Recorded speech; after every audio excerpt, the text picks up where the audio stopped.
Hi అండి, అందరికీ నమస్కారం. ఎలా ఉన్నారు? బాగున్నారా? మేమైతే బాగున్నాం. అందరూ బాగుండాలని శ్రీ రాజరాజేశ్వర స్వామిని అయితే వేడుకుంటున్నాను. ప్రస్తుతానికి ఎక్కడున్నామంటే జగిత్యాల జిల్లా పెగడపల్లి మండలంలోని శ్రీ రాజరాజేశ్వర స్వామి దేవస్థానంకి అయితే వచ్చాము. ఇక్కడ స్వామివారు స్వయంభుగా వెలిచారండి. 2000 సంవత్సరంలో వెలిచారు. ఇక్కడ మనము స్వామివారు అయితే వివరాలు ఇచ్చారు. స్వామివారి గురించి స్వామివారి మాటల్లో తెలుసుకుందాం.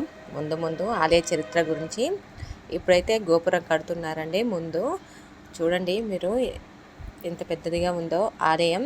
ఇక్కడ స్వామివారి మాలలు అయితే వేసుకున్నారు, భిక్ష పెడుతున్నారు. మేము వెళ్ళే సమయంలో భిక్ష చేస్తున్నారు స్వాములు. చాలా పవర్ఫుల్ టెంపుల్ అండి. ఎందుకంటే మా అత్తమ్మ వాళ్ళ అత్తగారు పెగడపల్లేనండి. చాలా అద్భుతమైన ఆలయం. చుట్టుప్రక్కల ఇప్పుడు శివరాత్రికి అయితే చుట్టుప్రక్కల గ్రామాల నుండి చాలామంది భక్తులు ఈ ఆలయానికి అయితే వస్తారు. ఆ రోజు మనకు ఇక్కడ అన్నదానం కూడా ఉంటుంది ఈ ఆలయంలో. ఇప్పుడైతే ముందు స్వామివారిని దర్శనం చేసుకుందాం పదండి.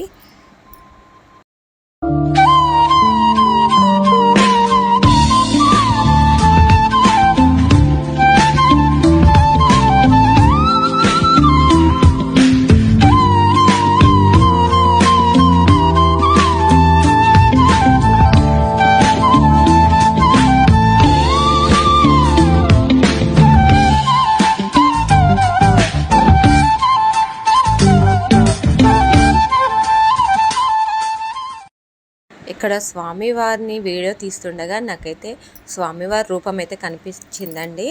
మీకు కూడా కనిపిస్తుందని అనుకుంటున్నాను. దగ్గర నుండి తీస్తున్నాను వీడియో స్వామివారిని. పువ్వుల పైననైతే మనకు కుంకుమ బొట్టు పెట్టుకున్నట్టయితే శివుని రూపం అయితే కనిపిస్తుంది. చూడండి, నాకైతే అలాగే అనిపించింది. స్వామివారి రూపం స్వామివారి అనుగ్రహం అందరిపై ఉండాలని కోరుకుంటూ ఈ వీడియో చేశానండి. నాకైతే స్వామివారి రూపం లాగే అనిపించింది.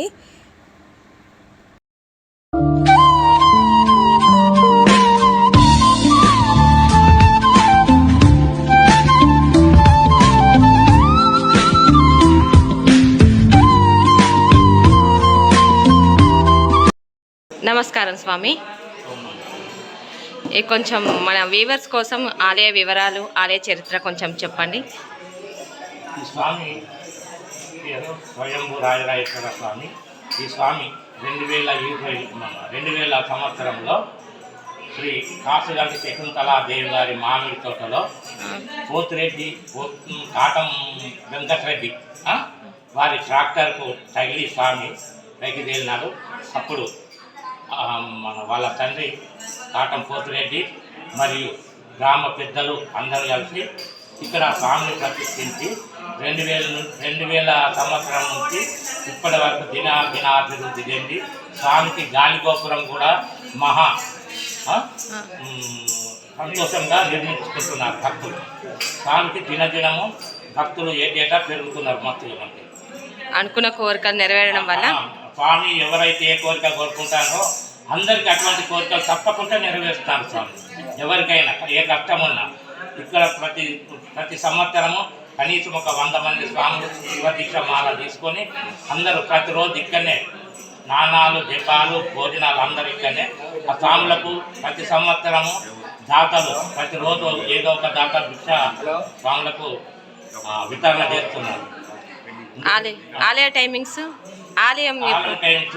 పొద్దున 5 గంటల నుండి సాయంత్రం 12 గంటలు, సాయంత్రం 4 నుండి 8 గంటల వరకు ఆలయ తరపులు చేస్తుంటాయి స్వామి. ఓకే, ధన్యవాదాలు స్వామి.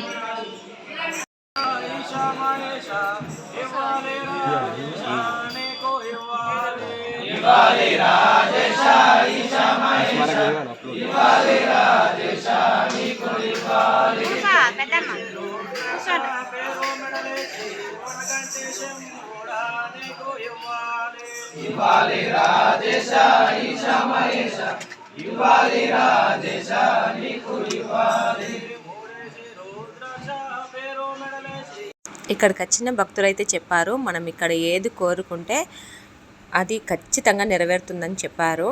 మీరు కూడా ఈ ఆలయాన్ని దర్శించండి. మన కరీంనగర్ నుండి ఇక్కడికైతే పెగడపల్లి బస్సులు ఉంటాయి. 1 అవర్కి ఒకటి ఉంటుందని చెప్పారు. మీరు కూడా వచ్చి స్వామివారిని దర్శించుకోండి. ఇందులో ఏమైనా మిస్టేక్స్ ఉంటే మన్నించి క్షమించండి. మన వీడియో కనుక నచ్చినట్టయితే లైక్ చేయండి, కామెంట్ చేయండి, షేర్ చేయండి. అలాగే సబ్స్క్రైబ్ చేయడం అయితే అసలే మర్చిపోవద్దు. మీ దగ్గరలో గనక పురాతనమైన ఆలయాలు ఏమైనా ఉంటే మన కామెంట్ సెక్షన్లో కామెంట్ చేయండి ప్లీజ్. అక్కడికి వచ్చి వీడియో తీయడానికి అయితే ప్రయత్నిస్తాము. అలాగే నేను ఇక్కడ వీడియో చూపించాను కదా స్వామివారి రూపము అని, మీలో ఎవరికైనా కనిపించి ఉంటే కామెంట్ చేయండి ప్లీజ్ అండి. ఉంటానండి, బాయ్.